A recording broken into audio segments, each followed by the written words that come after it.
Good afternoon. It's Saturday, the 21st of February. I'm Erin Viner, and this is IBA News broadcasting from Jerusalem. The major winter storm that left snow throughout much of the country subsided significantly today, and meteorologists say that there is little chance of further precipitation later this evening. Since most major roads, including those leading into the capital, were reopened midday yesterday, many people from areas without snow today flocked to places where it accumulated to share in the wintry atmosphere. Even though sporadic sunshine and rising temperatures here in Jerusalem have already begun to melt it, there is still plenty of snow left on the ground. Many areas, such as Dimona in the south, that don't usually get to host snow seekers, were able to enjoy their own bounty, building snowmen, throwing snowballs, and generally just having a great time. Unlike 2014, when thousands of cars were stranded on the nation's roads, there weren't any such problems during this year's storm, mostly because the authorities undertook greater efforts to be prepared and closed roads at the first sign of snowfall. That not only lessened the likelihood of vehicles getting stuck, but also made it far easier to plow the streets. There were also substantially fewer power outages throughout the country, although residents of several Jerusalem neighborhoods did lose electricity for a few hours last night.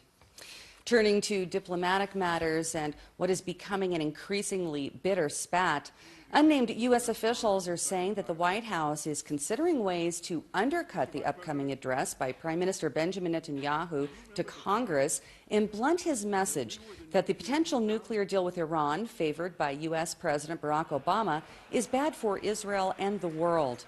Among the tactics reportedly under consideration during Netanyahu's trip to Washington is the scheduling of a presidential interview with a prominent journalist who's known for coverage of the rift between Obama and Netanyahu. Senior U.S. national security aides may also be making multiple televised appearances, and in what would be perceived as a pointed snub of the annual AIPAC conference that will be taking place, the Obama administration could dispatch cabinet members abroad and instead send a lower-ranking official than generally represents the U.S. government to the pro-Israel summit. Meanwhile, an intensive round of talks over Tehran's disputed nuclear program opened in Geneva this weekend, where Iranian head negotiator Abbas Araghchi held bilateral meetings with the American delegation headed by negotiator Wendy Sherman. The two nations' top nuclear officials, Iranian Atomic Energy Chief Ali Akbar Salehi and American Energy Secretary Ernest Moniz, joined the talks for the first time today in a development that may help to resolve the technical disputes that are obstructing an agreement. U.S. Secretary of State John Kerry and his Iranian counterpart, Mohammad Javad Zarif, are scheduled to hold talks tomorrow, aimed at narrowing any remaining gaps over the sides' positions to curb nuclear development in the hardline Islamic Republic in exchange for relief from economic sanctions and resolve the 12-year nuclear standoff with 6 major world powers. The next self-imposed deadline to reach a deal is now just 6 weeks away, after already having been twice extended. In related matters, how damaging to Israeli-U.S. relations is the dispute over Washington's withholding information on the Iran talks?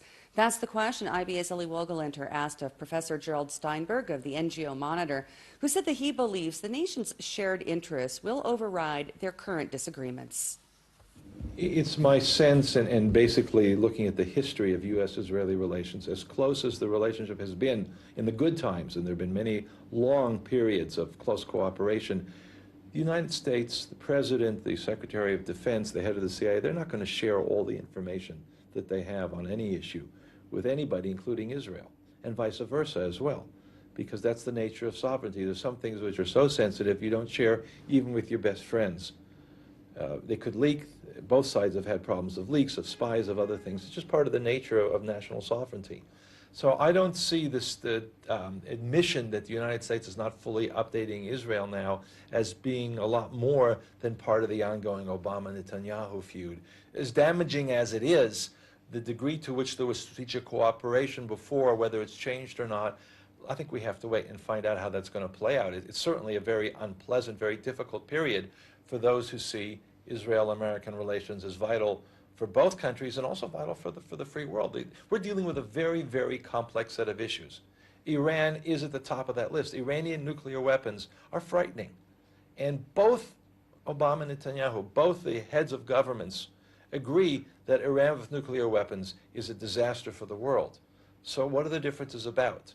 The differences are about whether Obama's right and negotiations and agreement can somehow change the Iranian program and objectives, or is Prime Minister Netanyahu correct that Iran is on a juggernaut course and everything is being manipulated? And those are real substantive problems to work out, and they're going to be hard to work out. Somebody has to basically take a lead in that. One of the arguments being given is that the United States wants Iran to help them defeat ISIS. Israel, of course, wants to defeat ISIS. We have a problem with Iran. How do you square that circle? First of all, the different perspectives on how to deal with the Iranian illegal nuclear program and all the implications about that came up a long time before ISIS even showed up on our maps. It goes back at least to the Bush administration, Bush Jr. Back in, there was a CIA or a National Intelligence Assessment that was made, I believe, in 2007 or earlier, that said, no, Iran stopped its illegal nuclear program, and Israel said that's not the intelligence we have. So we've had different perspectives on this that precede Obama and Netanyahu, and I think that's important to keep in mind. So that adding the ISIS point to this very complex equation just makes it even more difficult to deal with.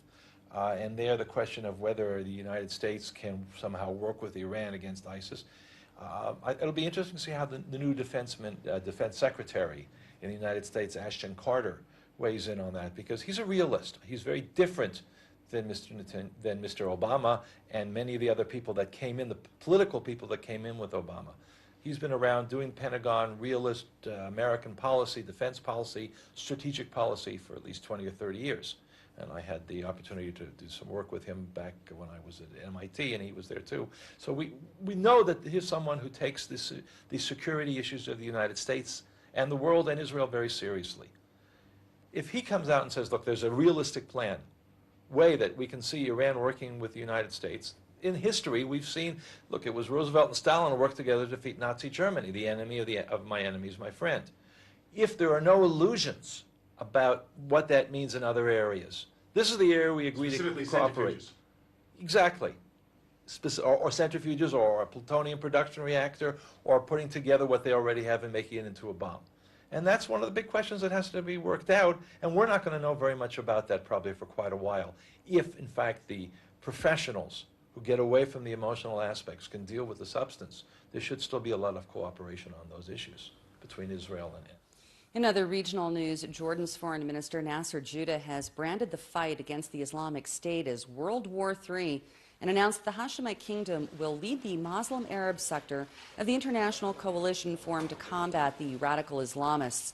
The senior Jordanian diplomat made those remarks in Washington yesterday during a joint press conference with U.S. Secretary of State Kerry, who praised the kingdom's commitment to defeating extremism. This is our war.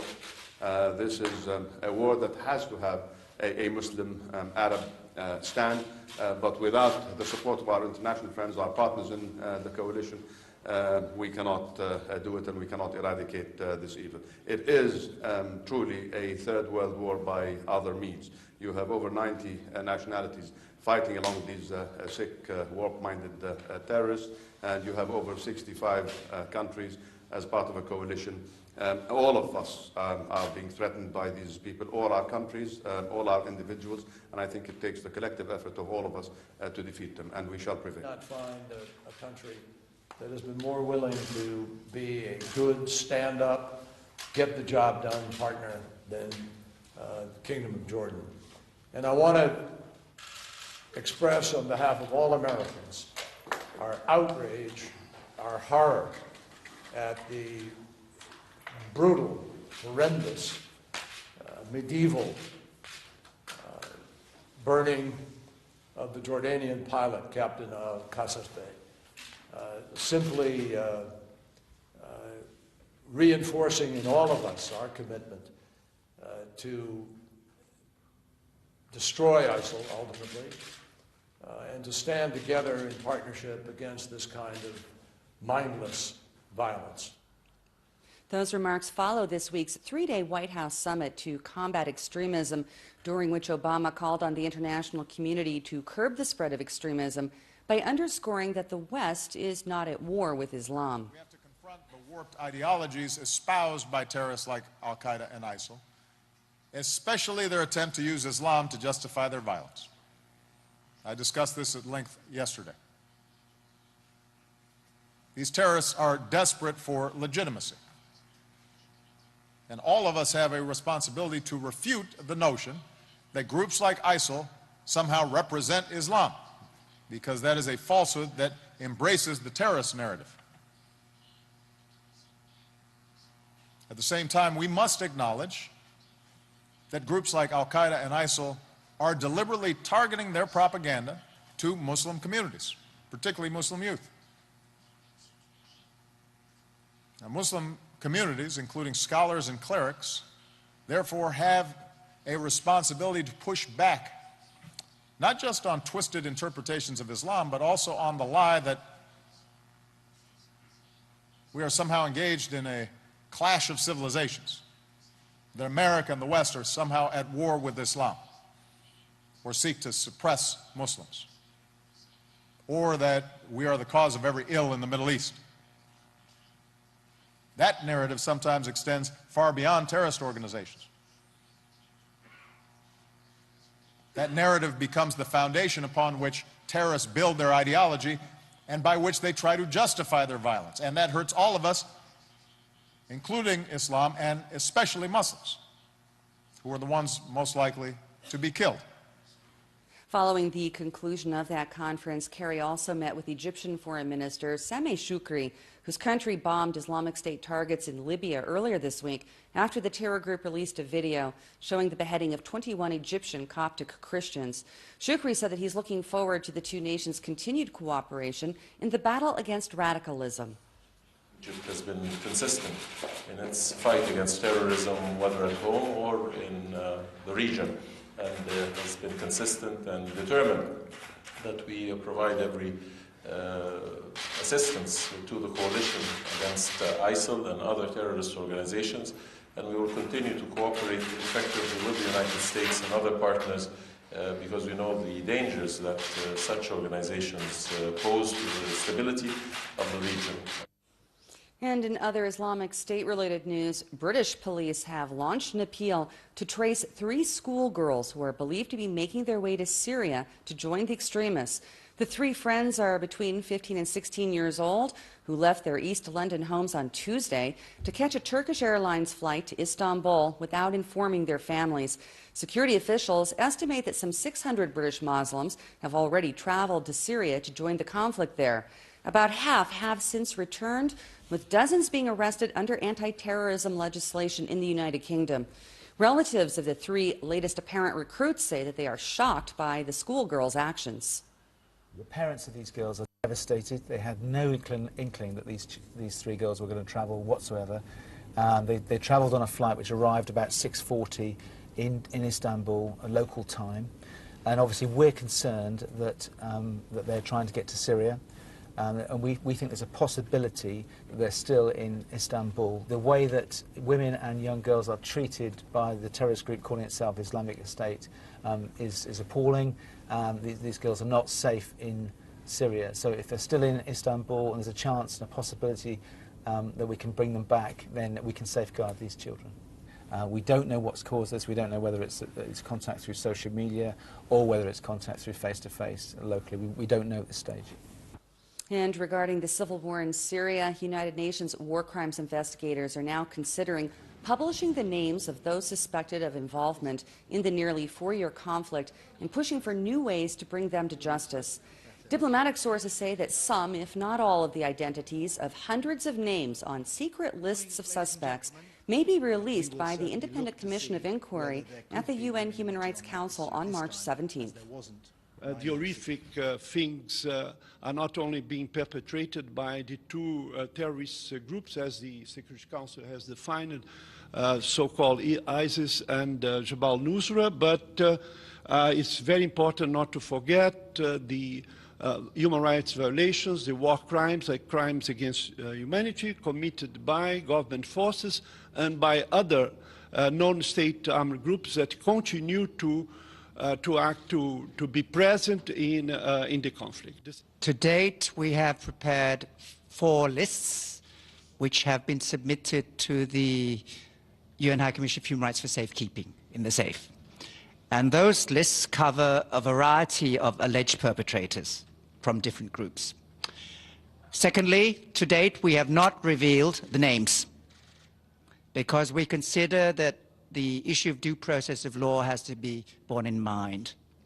Thirdly, we are now preparing the 5th list.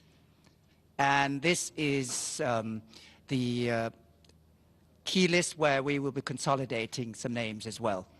The final point is that we are also considering today, this month and next month, the pros and cons of whether or not to release the list.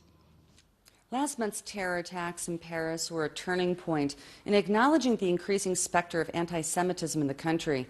This according to the chief rabbi of France, Chaim Corsia, while speaking at Manhattan's Park East Synagogue, where he was welcomed this week by Jewish community leaders and New York Mayor Bill de Blasio.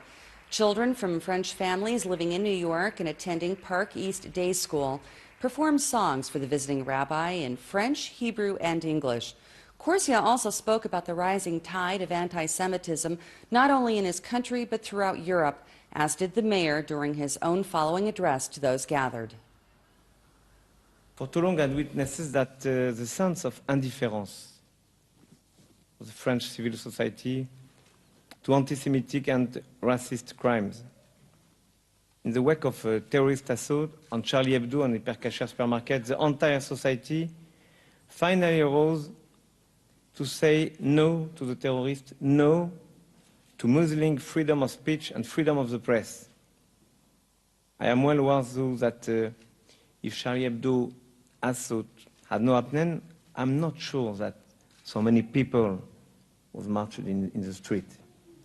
It's our moment to say, we don't like this trend we see. We don't find it acceptable. We don't allow anyone to pass. Our allied nations in Europe bear responsibility for taking the kinds of steps that leave no doubt of their absolute commitment to defending their Jewish communities, that send no subconscious signal to those who would do harm to the Jewish community that somehow it might not be as much an offense as some others. As Rabbi Corsia said powerfully, there are no small crimes. No small affront to the Jewish community is acceptable because it will only lead to larger affronts and more dangerous ones. The French chief rabbi also spoke separately with reporters who asked him about a number of issues, including his reaction to comments from U.S. President Obama describing the January 9th attack in Paris as a random shooting, without mentioning that it took place at a kosher supermarket, nor that the victims killed by the Islamist gunman were 4 Jews. Very hard to listen that random shooting, it means they don't want to kill Jews. We know that they want to kill Jews. Not because we feel like this, because the police say that. And sometimes words don't say exactly what we think. In other news, Asia's premier air defense show called Aero India 2015 has been going on all week in Bengaluru, where a range of equipment is being showcased by firms from the world's leading suppliers. Israel is India's second leading supplier of defense equipment after Russia, a sign of the importance of the increasingly close commercial and political relationship between Jerusalem and New Delhi is highlighted by this week's visit by Defense Minister Moshe Ya'alon. At the air show, the Israel aerospace industry displayed the latest model of its Super Heron unmanned aerial vehicle. Now, this Super Heron is an upgrade, first of all, in the engine-wise. This engine is much more powerful than the former one.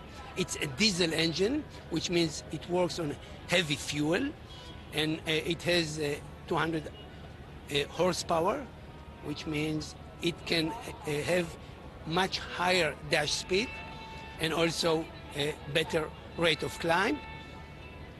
It can carry at least 6 payloads simultaneously, all kinds of payloads, electro-optical payloads with laser rangefinder, laser designator. The IBA weather team tells us that this evening should be mostly clear and cold with the high risk of frost at higher altitudes.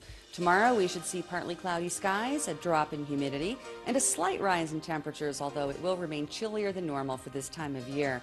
Here's the forecast at home and abroad for the next 24 hours.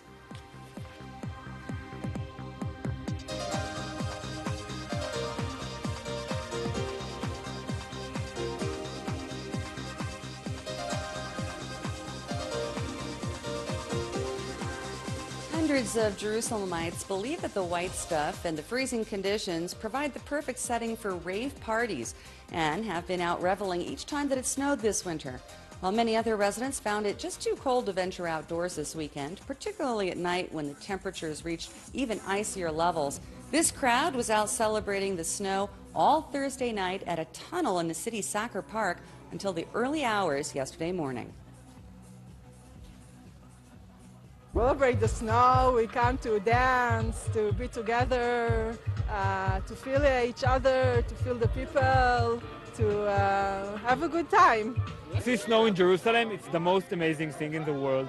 It's just to see the city wears all the white. It's just something that you can't, nothing in the world can exchange it. More power to them. Well, thank you for being with us this afternoon. I'll be back at this desk tomorrow. Same time, same channel. Hope to see you then. We now leave you with more images of the snow in the capital and around Israel. I'm Erin Viner wishing you a very good weekend. Shalom from Jerusalem.